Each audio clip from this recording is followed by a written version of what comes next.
ನಾನು ನಿಮ್ಮ ಗಿರೀಶ್ ಮಟ್ಟಣ್ಣವರ್. ಇವತ್ತು ಒಂದು ವಿಶೇಷ ಕಾರಣಕ್ಕೋಸ್ಕರ ನಾನಿಲ್ಲಿ ಒಂದು ಮಾಹಿತಿ ಕೊಡೋದಕ್ಕೆ ಮಾತಾಡ್ತಾ ಇದ್ದೀನಿ.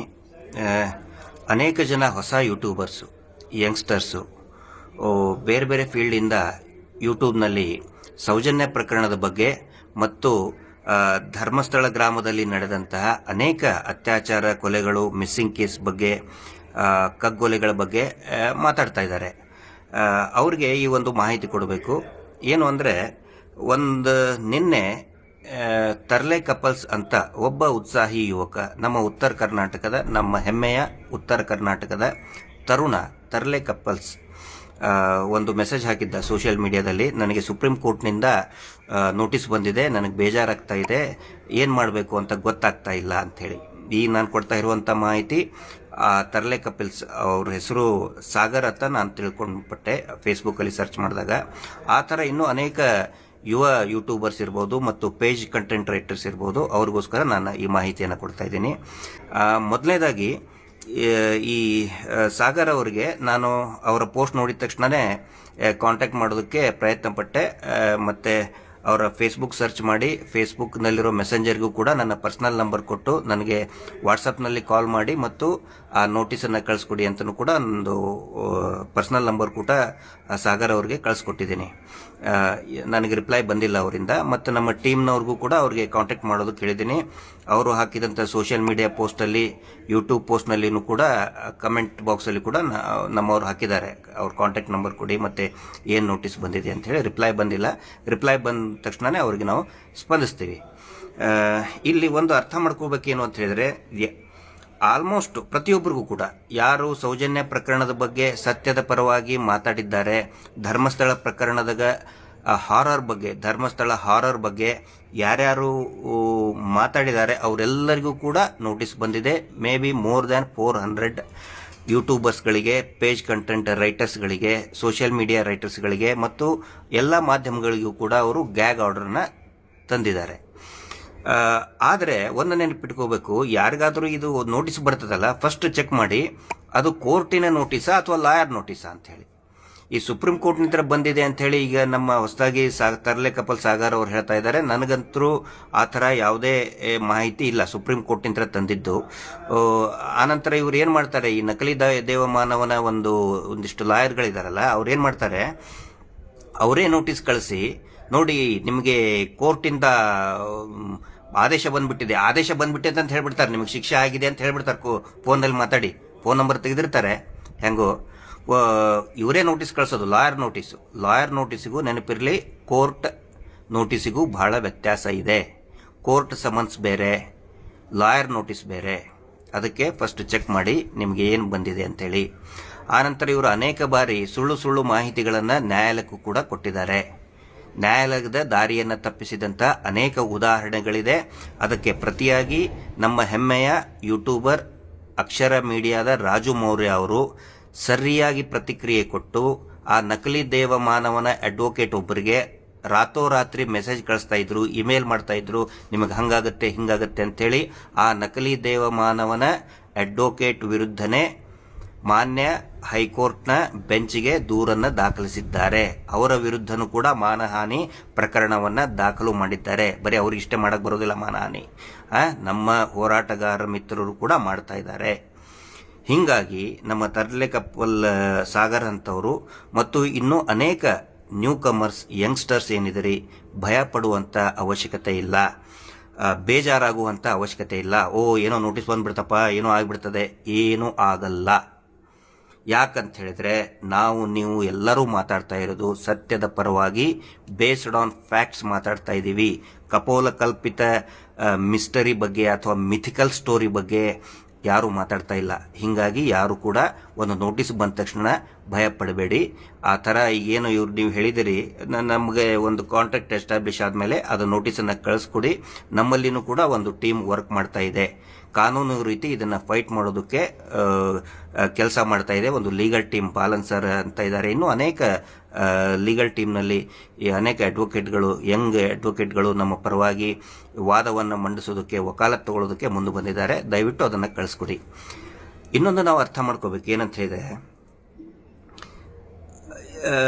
ಈಗ ಜಫ್ರಿ ಫೈಲ್ ಏನು ಬರ್ತಾ ಇದೆಯಲ್ಲ, ಜಫ್ರಿ ಆಪ್ಸ್ಟೀನ್ ಫೈಲ್ ಏನು ಬರ್ತಾ ಇದೆ, ಅದು ಇಡೀ ಜಗತ್ತಿನ ದೊಡ್ಡ ದೊಡ್ಡ ನಾಯಕರ ಸೆಲೆಬ್ರಿಟಿಗಳ ಮುಖವಾಡವನ್ನು ಕಳಚಿ ಹಾಕ್ತು. ಎಲ್ಲಿ? ಅಮೇರಿಕಾದಲ್ಲಿ. ಹಾಗಿದ್ರೆ ಯಾರಾದರೂ ಅಮೇರಿಕಾಕ್ಕೆ ಅವಮಾನ ಆಯಿತು ಅಂತ ಯಾರಾದರೂ ಪಿಟಿಷನ್ ಹಾಕಿದ್ರ? ಯಾರಾದರೂ ಅಲ್ಲಿ ನ್ಯಾಯಾಲಯದಿಂದ ಆರ್ಡರ್ ತೊಗೊಂಡು ಬಂದ್ರ? ಇಲ್ಲ. ಇತ್ತೀಚೆಗೆ ಒಂದು 15 ದಿನದ ಹಿಂದೆ ದೆಹಲಿಯಲ್ಲಿ ಅನೇಕ ಹೆಣ್ಣು ಮಕ್ಕಳು ನಾಪತ್ತೆ ಆಗಿದ್ದಾರೆ. ಮೋರ್ ದೆನ್ 5,000 ವಿಮೆನ್ ಮಿಸ್ಸಿಂಗ್ ಆಗಿದ್ದಾರೆ. ಪುರುಷರು ನಾಪತ್ತೆ ಆಗಿದ್ದಾರೆ, ಮಕ್ಕಳು ನಾಪತ್ತೆ ಆಗ್ತಾ ಇದ್ದಾರೆ. ಒಂದೇ ದಿನಕ್ಕೆ 81 ಮಕ್ಕಳು ನಾಪತ್ತೆ ಆಗಿದ್ದಾರೆ ಅನ್ನುವಂಥ ವರದಿ ಬಂತು. ನಾವು ಇದನ್ನೇ ಧರ್ಮಸ್ಥಳದಲ್ಲಿ ನಾಪತ್ತೆಯಾಗಿದ್ದಾರೆ ಅಂತ ಹೇಳಿ ಅನೇಕ ವರ್ಷಗಳಿಂದ ಕೇಳ್ತಾ ಇದ್ದೀವಿ. ನಮ್ಗಿಂತನೂ ಸೀನಿಯರ್ ಆದಂಥವ್ರು ಕಳೆದ 30 ವರ್ಷದಿಂದ ಪ್ರಶ್ನೆಗಳನ್ನು ಮಾಡ್ತಾ ಇದ್ದಾರೆ ಬೇರೆ ಬೇರೆ ವೇದಿಕೆಯಲ್ಲಿ. ಮತ್ತು ದೆಹಲಿಯಲ್ಲಿ ಮಿಸ್ಸಿಂಗ್ ಆದರೂ ದೆಹಲಿಯಲ್ಲಿ ಆರ್ಗನ್ ಕಳ್ಳತನ ಆಗ್ತಾ ಇದೆ, ಅಂಗಾಂಗ ಕಳ್ಳತನ ಆಗ್ತಾ ಇದೆ ಅಂತ ಹೇಳಿ ಇಡೀ ದೇಶದ ಸಾವಿರಾರು ಜನ ಯೂಟ್ಯೂಬರು ಮಾತಾಡಿದರು. ಹಾಗಿದ್ರೆ ಇದು ದೆಹಲಿಗೆ ಅವಮಾನನಾ? ಧರ್ಮಸ್ಥಳದಲ್ಲಿ ಮಿಸ್ಸಿಂಗ್ ಆದರೂ ಧರ್ಮಸ್ಥಳದಲ್ಲಿ ಕೊಲೆ ಆಗ್ತಾ ಇದೆ, ಧರ್ಮಸ್ಥಳದಲ್ಲಿ ಅಂಗಾಂಗ ಕಳ್ಳತನ ಆಗ್ತಾ ಇದೆ, ಧರ್ಮಸ್ಥಳದಲ್ಲಿ ಕೊಲೆ ಅತ್ಯಾಚಾರ ಆಗ್ತಾ ಇದೆ ಅಂತ ಹೇಳಿದ್ರೆ ಧರ್ಮಸ್ಥಳಕ್ಕೆ ಅವಮಾನ ಅಂತ ಹೇಳಿ ಆರ್ಡರ್ ತಗೊಂಡು ಬಂದ್ಬಿಡ್ತಾರೆ. ಅಂದರೆ ನೋಡಿ, ಇಲ್ಲಿ ಅವರು ನಮ್ಮ ನ್ಯಾಯಾಂಗ ವ್ಯವಸ್ಥೆಯಲ್ಲಿರುವಂಥ ಕೆಲವೊಂದಿಷ್ಟು ವೀಕ್ನೆಸ್ಗಳನ್ನು, ಕಾನೂನಿನಲ್ಲಿ ಇರುವಂತಹ ಕೆಲವೊಂದಿಷ್ಟು ವೀಕ್ನೆಸ್ಗಳನ್ನು ಕಂಡು ಹಿಡ್ಕೊಂಡು ಅದರ ಮುಖಾಂತರ ಧರ್ಮಸ್ಥಳದಲ್ಲಿ ಆಗ್ತಾ ಇರುವಂಥ ಅತ್ಯಾಚಾರ ಅನ್ಯಾಯದ ಬಗ್ಗೆ ಮಾತಾಡುವುದೇ ಒಂದು ಅಪರಾಧ. ಅದು ಮಾತಾಡಿಬಿಟ್ರೆ ನಿಮಗೆ ಸುಪ್ರೀಂ ಕೋರ್ಟಿಂದ ಲೆಟರ್ ಬರ್ತದೆ, ನೋಟಿಸ್ ಬರ್ತದೆ. ಸೌಜನ್ಯ ಪ್ರಕರಣ ಬಗ್ಗೆ ಮಾತಾಡಿದ್ರೆ ನಿಮಗೆ ಹೈಕೋರ್ಟಿಂದ ನೋಟಿಸ್ ಬರ್ತದೆ. ನೀವು ಮಾತಾಡಬಾರ್ದು, ಮಾತಾಡಲೇಬಾರ್ದು ಅನ್ನುವಂಥ ಒಂದು ಫಾಲ್ಸ್ ಇಮೇಜನ್ನು ದೊಡ್ಡ ದೊಡ್ಡ ಟಿವಿ ಚಾನಲ್ಗಳ ಮುಖಾಂತರ ಇವರೇ ಸಾಕಿದಂಥ ಕೆಲವು ಎಂಜಲ ಬುರುಕ ನಕಲಿ ಪತ್ರಕರ್ತರನ್ನ ಮುಂದೆ ಇಟ್ಟು, ನಕಲಿ ಆಕ್ಟಿವಿಸ್ಟ್ಗಳನ್ನ ಅಂತ ಹೇಳ್ಕೊಂತಂಥವ್ರು ಅವ್ರನ್ನ ಮುಂದೆ ಬಿಟ್ಟು ಇವ್ರ ಬಗ್ಗೆ ಮಾತಾಡೋದೇ ಒಂದು ಅಪರಾಧ ಅನ್ನೋ ರೀತಿ ಬಿಂಬಿಸಕ್ಕೆ ಹೊರಡ್ತಾ ಇದ್ದಾರೆ. ಆ ಥರ ಮಾಡ್ತಾ ಇದ್ದಾರೆ. ಆದರೆ ಅವರು ಯಶಸ್ವಿ ಆಗಿಲ್ಲ. ಒಂದು ನೆನಪಿಟ್ಕೊಳ್ಳಿ, ಈ ಜಫ್ರಿ ಆಪ್ಸ್ಟೀನ್ ಫೈಲ್ಸ್ ಏನು ಬಂತಲ್ಲ, ಅದನ್ನು ಸಂಪೂರ್ಣವಾಗಿ ಹೊರಗಡೆ ಬಯಲಿಗೆ ತಂದಿದ್ದು ಜೂಲಿ ಕೆ ಬ್ರೌನ್ ಅಂತಹ ಒಬ್ಬ ದಿಟ್ಟ ಮಹಿಳೆ, ದಿಟ್ಟ ಜರ್ನಲಿಸ್ಟ್, ಇನ್ವೆಸ್ಟಿಗೇಟಿವ್ ಜರ್ನಲಿಸ್ಟ್. ಆ ಮಹಿಳೆ ಮೇಲೆ ಸಾಕಷ್ಟು ಒತ್ತಡ ಬಂತು, ಸಾಕಷ್ಟು ಮಾನಸಿಕ ಕಿರುಕುಳ ಬಂತು. ಈ ಮಹಿಳೆ ಸರಿ ಇಲ್ಲ, ಹಾಗೆ ಹಿಂಗೆ ದುಡ್ಡು ಬಂದಿದೆ, ಬಹಳಷ್ಟು ಮಾತಾಡಿದರು. ಈಗೇನು ಇಲ್ಲಿ roll call Kannada, Ajit Jain, blackmailer Rakesh Shetty, third class Rakesh Shetty, ಆಮೇಲೆ ಇದು ವಿಷವಾಣಿದು ಕುಂಡೇಶ್ವರ ಪಿಂಡೇಶ್ವರಗಳು ಅವರೆಲ್ಲ ಮಾತಾಡ್ತಾರಲ್ಲ, ಹಾಕ್ತಾರಲ್ಲ, ಹೆದರಿಕೆ ಹಾಕ್ತಾರಲ್ಲ, ಓ ಇವರು ಭಾಳ ಪೂಜ್ಯರು, ಒಳ್ಳೆ ಕೆಲಸ ಮಾಡಿದ್ದಾರೆ, ಇದು ಷಡ್ಯಂತ್ರ, ಇವರು ಟೆರರಿಸ್ಟು. ಆ ಥರ ಜೂಲಿ ಕೆ ಬ್ರೌನ್ ಅನ್ನುವಂಥ ದಿಟ್ಟ ಮಹಿಳೆ, ದಿಟ್ಟ ಇನ್ವೆಸ್ಟಿಗೇಟಿವ್ ಜರ್ನಲಿಸ್ಟ್ಗೂ ಕೂಡ ಬಂತು. ಆದರೆ ಅವಳು ಯಾವತ್ತಿಗೂ ಹೆದರಲಿಲ್ಲ. ಯಾಕಂತ ಹೇಳಿದ್ರೆ ಅವಳಿಗೆ ಸತ್ಯ ಗೊತ್ತಿತ್ತು, ಅವಳು ಕಂಡುಕೊಂಡಿದ್ಲು. ಏಕೈಕ ಮಹಿಳೆ ನಿಂತ್ಕೊಂಡು ಇನ್ವೆಸ್ಟಿಗೇಟಿವ್ ಜರ್ನಲಿಸಂ ಮಾಡಿ ಇಡೀ ಜಫ್ರಿ ಆಪ್ಸ್ಟೀನ್ ಫೈಲ್ಸ್ ಅನ್ನ ಬಯಲಿಗೆಳೆದ್ಲು. ಇವತ್ತು ಇಡೀ ಜಗತ್ತು ಆಕೆಗೆ ತಲೆಬಾಗ್ತಾ ಇದೆ.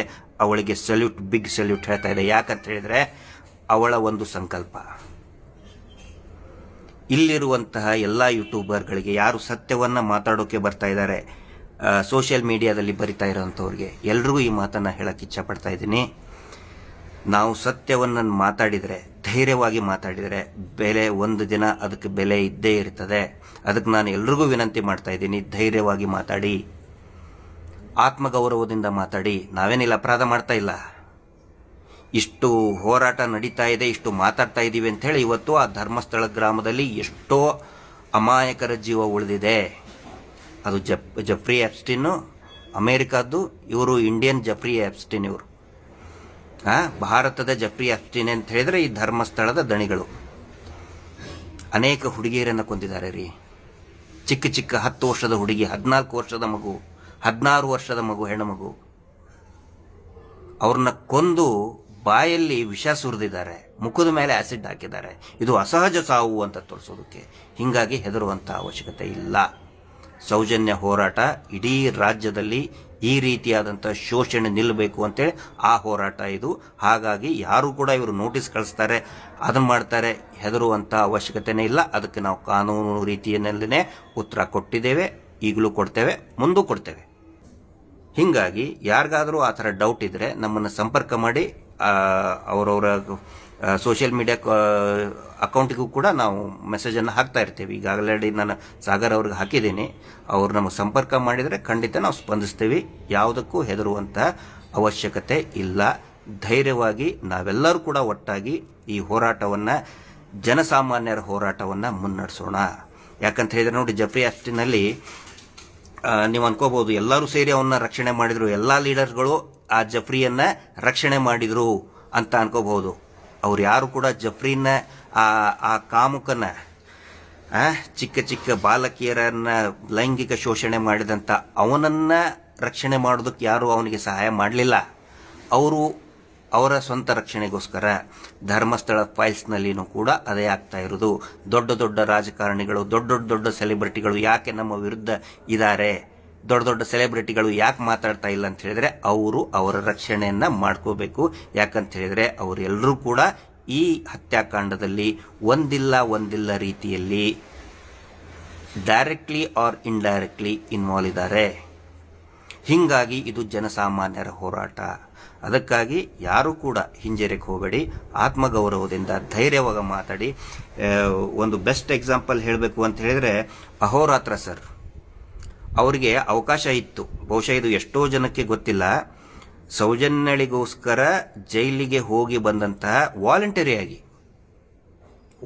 ಆಗಿ ಜೈಲಿಗೆ ಹೋಗಿ ಬಂದಂಥ ಏಕೈಕ ವ್ಯಕ್ತಿ, ಅಪಾರ ಜ್ಞಾನಿ ಅಹೋರಾತ್ರ ಅವರು. ಅವ್ರಿಗೆ ನ್ಯಾಯಾಲಯ ಹೇಳ್ತು, ನೋಡ್ರಿ ನಿಮ್ಗೆ ಅವಕಾಶ ಇದೆ, ಒಬ್ಬ ಅಡ್ವೊಕೇಟ್ನ ಇಟ್ಕೊಂಡು ನೀವು ಡಿಫೆಂಡ್ ಮಾಡಿ ಅಂತ. ಅಹೋರಾತ್ರ ಅವರು ಹೇಳಿದ್ರು, ನಾನು ಯಾವ ಕಾರಣಕ್ಕೂ ಹಿಂಜರಿಯೋದಿಲ್ಲ, ಸೌಜನ್ಯಗಳಿಗೋಸ್ಕರ ನಾನು ಜೈಲಿಗೆ ಹೋಗಿ ಬರ್ತೀನಿ ಅಂತ ಹೇಳಿದಂಥ ವ್ಯಕ್ತಿ ಅಹೋರಾತ್ರ. ಆ ರೀತಿಯಾದಂತಹ ಅನೇಕ ನೋಡಿ, ಅವರೊಬ್ಬರು ಇವತ್ತೊಂದು ಮಾದರಿಯಾಗಿ ನಿಂತ್ಕೊಂಡಿದ್ದಾರೆ. ಹೀಗಾಗಿ ಬರೀ ನೋಟಿಸ್ಗೋಸ್ಕರ ಹೆದರುವಂಥ ಅವಶ್ಯಕತೆ ಇಲ್ಲ. ಅದರ ಅರ್ಥ ನೀವೆಲ್ಲರೂ ಜೈಲಿಗೆ ಹೋಗ್ತೀರಿ ಅಂತ ನಾನು ಹೇಳ್ತಾ ಇಲ್ಲ. ಇವ್ರು ಏನು ಮಾಡೋಕ್ಕಾಗೋದಿಲ್ಲ.